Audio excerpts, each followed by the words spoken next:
With most of the biotech cohort rebounding dramatically today on the news of a potential takeover bid looming for Medivation. What are we to make of Radius Health, the development stage biotech company focused on treating osteoporosis and other endocrine-mediated disorders, with a stock that was actually down today, falling $1.39 or 4.23%.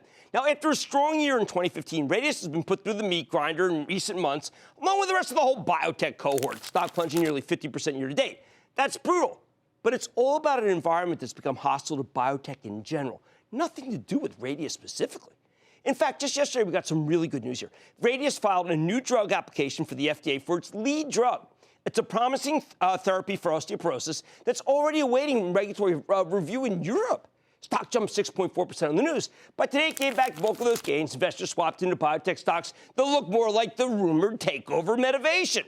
So has Radius come down to the point where it's worth speculating on, particularly given that there could be a major potential drug approval coming in the not-too-distant future, or is it too risky? Let's take a closer look with Bob Ward, the president and CEO of Radius Health, learn more about how his company's doing and where it's headed. Mr. Ward, welcome back to Mad Money. Good to see you, Bob. Have a seat. All right, first, explain to people, this is a huge study you submitted. This is not just like 10 people or 50 people. This is a giant amount of evidence that you gave the FDA yesterday. No, you're absolutely correct. In the active extent, 2,400 patients, 30 clinical sites in 20 different countries. So getting the NDA submitted is a big de-risking event for Radius. We have a terrifically strong balance sheet, a great team, so it's a very exciting year for us, Jim. And the results versus what's out there right now, it seems pretty darn more effective.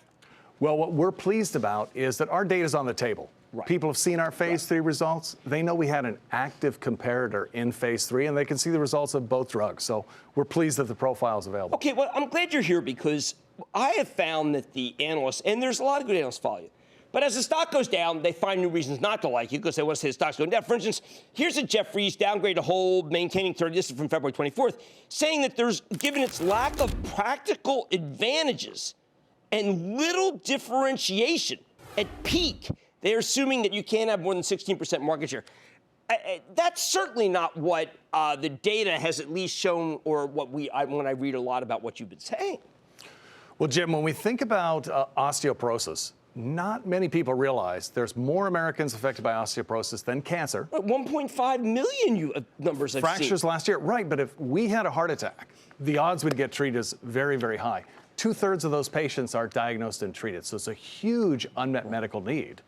And so as new therapies come out, it readdresses this question. How do we get access? How do we get treatment to these patients? Okay, and Lori Fitzpatrick on your conference call said that even more fascinating is the patients who have had a hip fracture, most of them have actually had a fragility fracture earlier. This would mean to me that the patient population could be even bigger than the people who are in the hospital with the hip fracture. You're right, Jim. Osteoporosis is an unmet medical need where the patient numbers are measured in millions. So, I don't know. I mean, I think that, again, when the stock goes down, people are looking for explanations, but they're all going down. So, I mean, and you're a big boy, you know that's happening, but you also have another drug for hot flash. So it's not like you're a one-trick pony. Where is that? Because I know that is also a big unmet need. Well, our vasomotor program, right now, we're fully enrolling a phase 2B trial. And that started just last year in December, right? Correct. Okay. Our breast cancer program, phase 1 dose escalation ongoing, that will soon go into expansion cohorts, which look for efficacy signals. But remember, Jim, the NDA submission de-risks the company, and in many ways, it's a trigger around partnering as well. Right, and that's very clear. I think some people in the call wanted you to name a partner, but that's not the way you play it.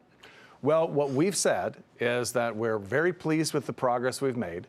And we've been asked, why are you continuing to negotiate?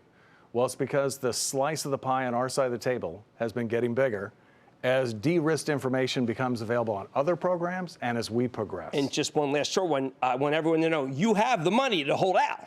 We're well-financed, and we're not looking to raise more money at this time. That's what's really important. Okay, that's Bob Ward, President and CEO of Radius Health. Guys, this is this kind of market where even the best news isn't helping. But one day it will. Mad Money's back in.